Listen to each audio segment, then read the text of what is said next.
ಇದು ನಿನ್ನೆ ರಾತ್ರಿ ಸರಿಸುಮಾರು 7:30-8 ಗಂಟೆಗೆ ಇಬ್ರು ಬ್ರದರ್ಸ್, ಪಾಟೀಲ್ ಬ್ರದರ್ಸ್ ಏನಿದ್ದಾರೆ, ನಾಳೆಯಿಂದ ಶ್ರಾವಣ ಸ್ಟಾರ್ಟ್ ಆಗ್ತದೆ ಅನ್ನೋ ಉದ್ದೇಶಕ್ಕೋಸ್ಕರ ಸಲೂನ್ಗೆ ಹೋಗ್ಬೇಕಂತೇಳಿ ಹೋಗ್ಬಿಟ್ಟು ವಾಪಸ್ ಬರಬೇಕಾದ್ರೆ ಎದುರುಗಡೆ ಒಂದು ವೆಹಿಕಲ್ ಬಂದಿದೆ. ಸ್ವಲ್ಪ ಮಳೆ ಜಾಸ್ತಿ ಇದರಿಂದ ಸ್ವಲ್ಪ ವಿಸಿಬಿಲಿಟಿ ಇದಾಗಿ ಅವರು ಸ್ವಲ್ಪ ಆಯ ತಪ್ಪಿ ಈ ಮಾರ್ಕಂಡೆ ನದಿಗಿರ್ತಕ್ಕಂಥ ಈ ಕೆನಾಲ್, ಅಲತಕ ಹತ್ತಿರ ಇರ್ತಕ್ಕಂಥ ಕೆನಾಲಲ್ಲಿ ಬಿದ್ದಿದ್ದಾರೆ.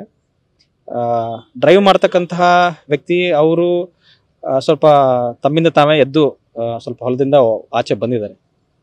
ಬಟ್ ಹಿಂದೆ ಕೂತಂತ ಓಂಕಾರ ಪಾಟೀಲ್ನವರು ನಿನ್ನೆ ರಾತ್ರಿಯಿಂದ ಸ್ವಲ್ಪ ನದಿಯಲ್ಲಿ ಮಿಸ್ಸಿಂಗ್ ಇದ್ದಾರೆ. ಸೊ ಅವ್ರಿಗೋಸ್ಕರ ಶೋಧ ಕಾರ್ಯ ಸ್ಟಾರ್ಟ್ ಮಾಡಿದ್ದೀವಿ. ನಿನ್ನೆ ರಾತ್ರಿ ನಾವು ಬಂದು ನಮ್ಮ ಪೊಲೀಸ್ ಇಲಾಖೆಯವರು ಸತತ ಪ್ರಯತ್ನ ಪಟ್ಟು ಬೈಕನ್ನು ತೆಗೆದ್ರು. ಅದು ಸ್ವಲ್ಪ ನಿನ್ನೆ ರಾತ್ರಿ ಪ್ರೋಟೋಕಾಲ್ ಪ್ರಕಾರ ಅದು ಮಾಡೋಕ್ಕಾಗದಿರೋದು ಬೆಳಗ್ಗೆ 6 ಗಂಟೆಯಿಂದನೇ ನಮ್ಮ SDRF ಟೀಮ್ನವರು ಸುಮಾರು 11 ಜನ ಬಂದಿದ್ದಾರೆ. ಅವರು ಈ ಶೋಧ ಕಾರ್ಯವನ್ನು ಈಗಾಗಲೇ ಶುರು ಮಾಡ್ಕೊಂಡಿದ್ದಾರೆ.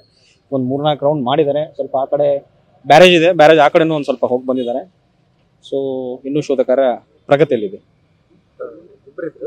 ಇಬ್ಬರಿದ್ರಿ, ಇಬ್ರು ಬ್ರದರ್ಸ್, ಕಸಿನ್ಸ್ ಅಂತ, ಕಸಿನ್ಸ್ ಅಂತ, ಕಾಕನ ಮಕ್ಕಳು ಏನೋ ಇದ್ದಾರೆ. ಸೊ ಕಸಿನ್ಸ್ ಇದ್ದಾರೆ. ಸೊ ಓಂಕಾರ ಪಾಟೀಲ್ ಅನ್ನೋರು ಈಗ ಮಿಸ್ಸಿಂಗ್ ಇರೋದು. ಈಗ ರಸ್ತೆಗೆ ತಡೆಗೋಡೆ ಇಲ್ಲದಕ್ಕೆ ಇಲ್ಲ, ಇದು ಸ್ಮಾಲ್, ಇದು ಮಾರ್ಕಂಡೆ ನದಿಯಲ್ಲಿ ಹಚ್ಕೊಂಡು ಹೋಗಿ ಅದೇನು ಸಮಸ್ಯೆ ಆಗಿಲ್ಲ. ಇದು ಆಸ್ ಸಚ್ ಅವರು ರಸ್ತೆಯಲ್ಲಿ ಹೋಗ್ಬೇಕಾದ್ರೆ ಕೆನಾಲ್ ಪಕ್ಕದಲ್ಲಿದೆ, ಅದು ಆಯ್ ತಪ್ಪಿ ಬಿದ್ದಿದ್ದಾರೆ. ರಸ್ತೆಯಲ್ಲಿ ಇದಾಗಿ ಅವ್ರಿಗೆ ಎದುರುಗಡೆ ಅವರು ಬೆಳಗ್ಗೆ ನಾನು ಅವ್ರೇನು ಇನ್ನೊಬ್ಬ ಬ್ರದರ್ ಇದ್ದಾರೆ, ಅವ್ರ ಕರೆಸಿ ಮಾತಾಡಿದ್ವಿ. ಅವ್ರು ಹೇಳೋ ಪ್ರಕಾರ ಮಳೆ ಜೋರಾಗಿತ್ತು, ನಾವು ಸ್ವಲ್ಪ ಇದ್ವಿ, ಸ್ಪೀಡಲ್ಲಿ ಇದ್ವಿ. ಎದುರುಗಡೆ ಒಂದು ವೆಹಿಕಲ್ ಬಂದು ನಮಗೆ ಕಣ್ಣಿಗೆ ಸ್ವಲ್ಪ ಕಾಣೋದಕ್ಕೋಸ್ಕರ ನಾನು ಭಯಪಟ್ಟು ಹ್ಯಾಂಡಲನ್ನು ಬಿಟ್ಟೆ.